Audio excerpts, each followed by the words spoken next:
नमस्कार। पंथ पड़ाव में आपका स्वागत है। आज कहानियों का सफ़रनामा में एक कहानी पीतल का घंटा, जिसे लिखा है काजी अब्दुल सत्तार ने।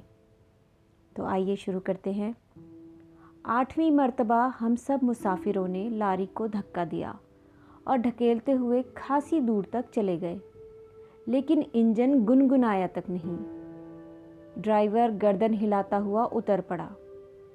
कंडक्टर सड़क के किनारे एक दरख्त की जड़ पर बैठकर बीड़ी सुलगाने लगा। मुसाफिरों की नज़रें गालियां देने लगी और होंठ बड़बड़ाने लगे। मैं भी सड़क के किनारे सोचते हुए एक दूसरे पेड़ की जड़ पर बैठकर सिगरेट बनाने लगा। एक बार निगाह उठी तो सामने दरख्तों की चोटियों पर मस्जिद के मीनार खड़े थे। मैं अभी सिगरेट सुलगा ही रहा था कि एक मजबूत खुरदरे देहाती हाथ ने मेरी चुटकियों में से आधी जली हुई तीली निकाल ली। मैं इस बेतकल्लुफ़ी पर नागवारी के साथ चौंक पड़ा, मगर वो इत्मीनान से अपनी बीड़ी जला रहा था। वो मेरे पास ही बैठकर बीड़ी पीने लगा या बीड़ी खाने लगा। यह कौन सा गांव है? मैंने मीनारों की तरफ इशारा करके पूछा। यू भुसावल है। भुसावल का नाम सुनते ही मुझे अपनी शादी याद आ गई। मैं अंदर सलाम करके जा रहा था कि एक बुजुर्ग ने टोक कर रोक दिया। वो क्वालिटी काट का बानात का अचकन और चौड़े पैचे का पजामा पहने और फर की टोपी लिए मेरे सामने खड़े थे। मैंने सर उठाकर उनकी सफ़ेद भूरी मूछें और हुकूमत से खिंची हुई आंखें देखीं। उन्होंने सामने खड़े हुए खिदमतगार के हाथ से फूलों की बद्दियां लीं और मुझे पहनाने लगे। मैंने बल खाकर अपनी बनारसी पोत की झलमिलाती हुई शेरवानी की तरफ इशारा करके तल्खी से कहा, क्या यह काफ़ी नहीं थी? वो मेरी बात पी गए, बद्दियां बराबर की, फिर नंगे सर पर हाथ फेरा और मुस्कुराकर कहा, अब तशरीफ़ ले जाइए। मैंने ड्योढ़ी में किसी से पूछा कि ये बुज़ुर्ग कौन थे। बताया गया कि ये भुसावल के काजी इनाम हुसैन हैं। भुसावल के काजी इनाम हुसैन, जिनकी हुकूमत और दौलत के अफसाने मैं अपने घर में सुन चुका था। मेरे बुज़ुर्गों से उनके जो संबंध थे मुझे मालूम थे। मैं अपनी गुस्ताख निगाहों पर शर्मिंदा था।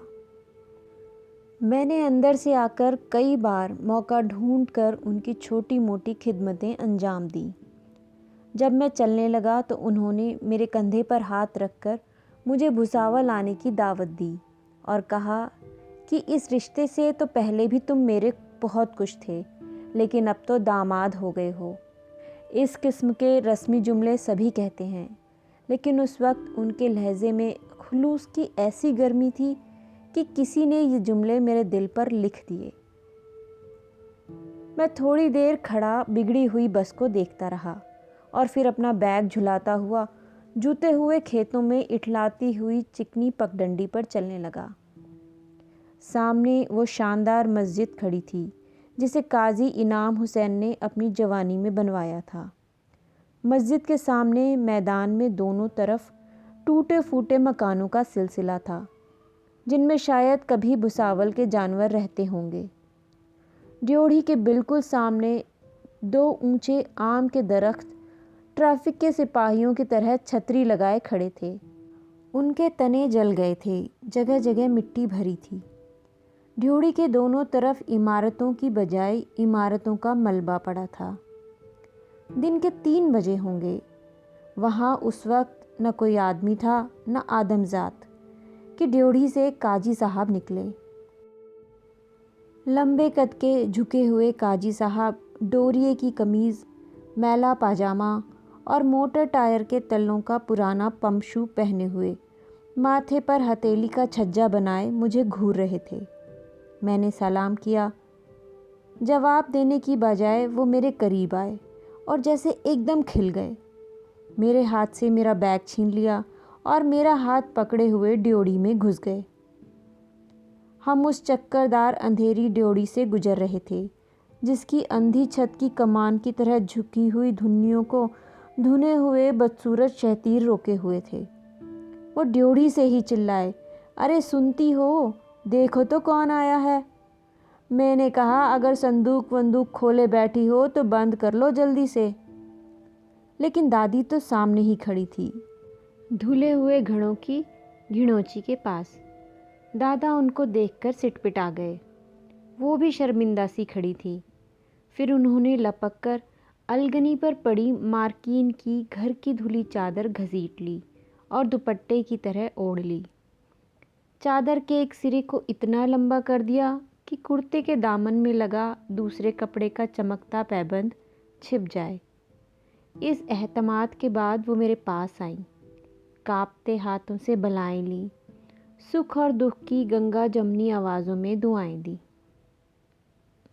दादी कानों से मेरी बात सुन रही थी, लेकिन हाथों से जिनकी झुर्री भरी खाल झूल रही थी, दालान के इकलौते साबुत पलंग को साफ कर रही थी, जिस पर मैले कपड़े, कत्थे चूने की कुल्हड़ियाँ और पान की डालियाँ ढेर थीं, और आंखों से कुछ और सोच रही थी।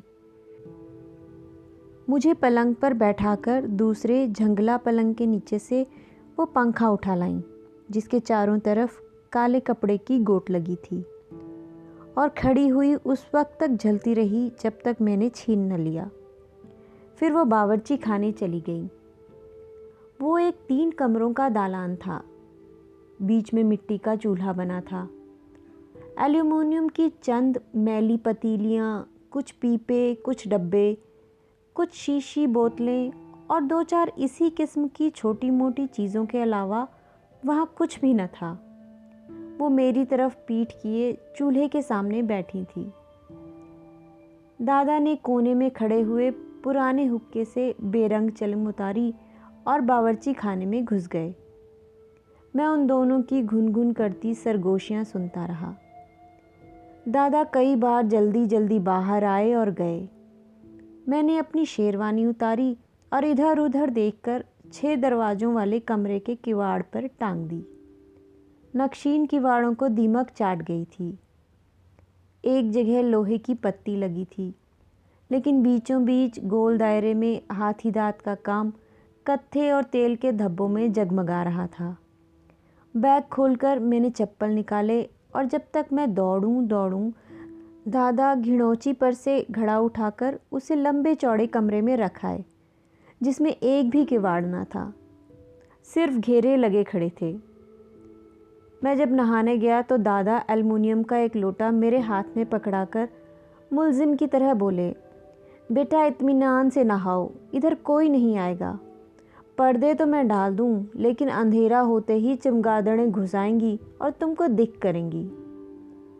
मैं घड़े को एक कोने में उठाकर ले गया। वहाँ दीवार से लगा अच्छा खासा थाली के बराबर पीतल का घंटा पड़ा था।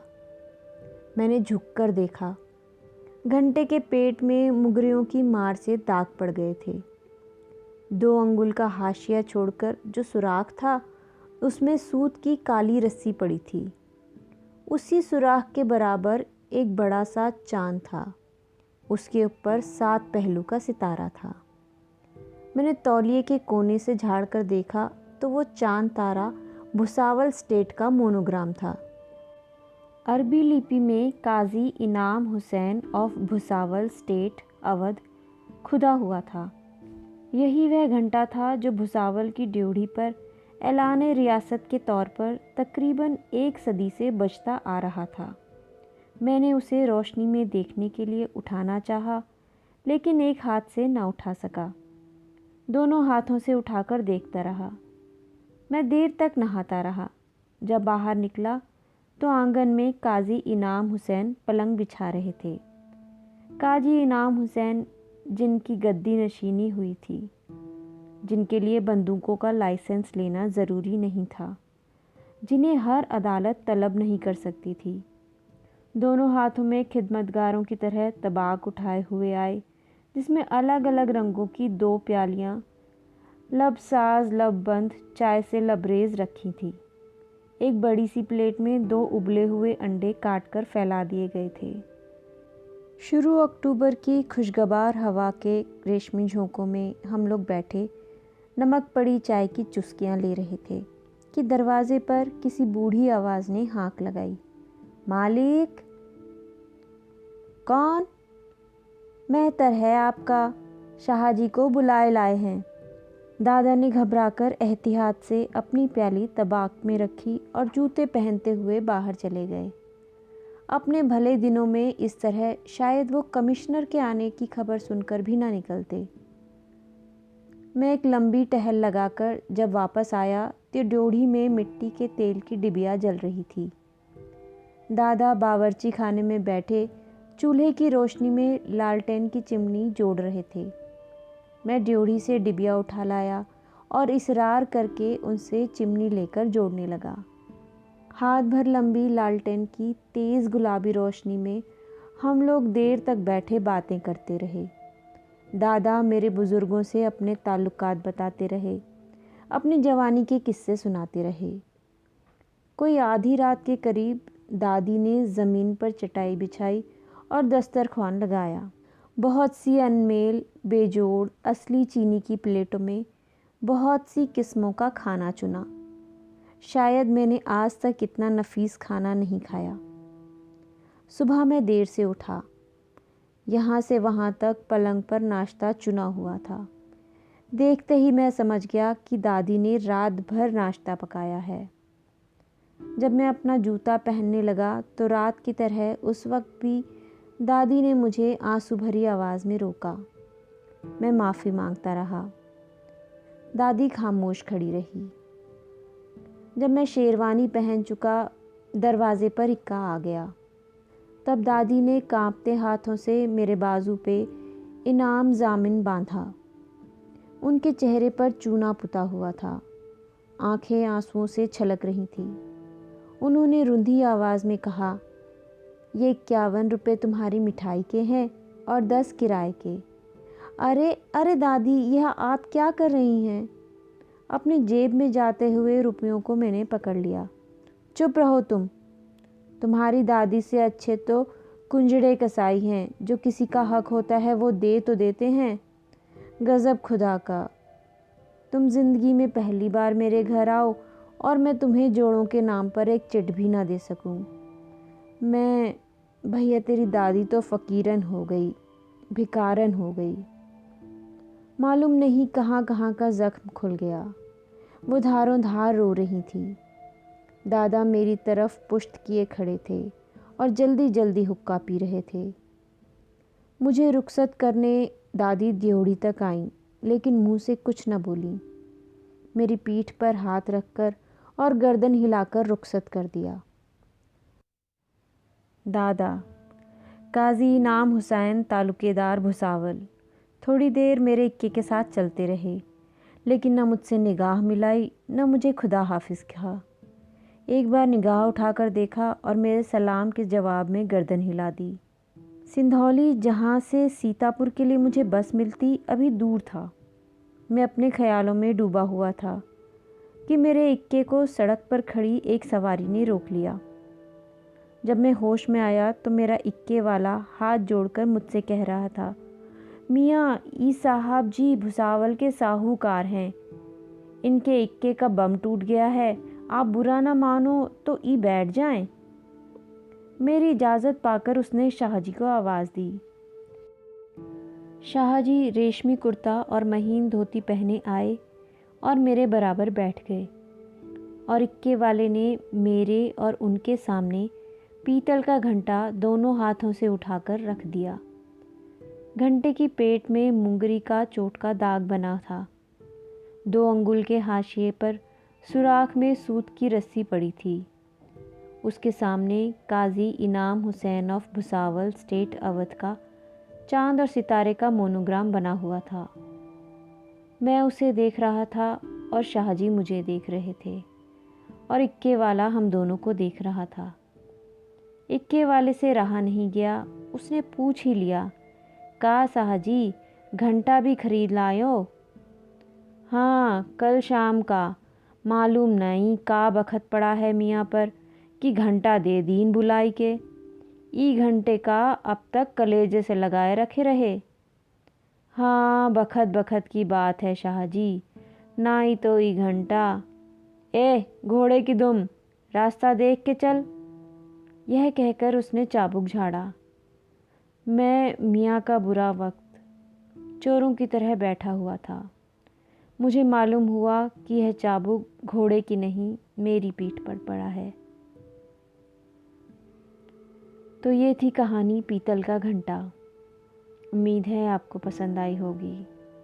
फिर मिलेंगे एक नए सफ़र में एक नई कहानी के साथ। नमस्कार।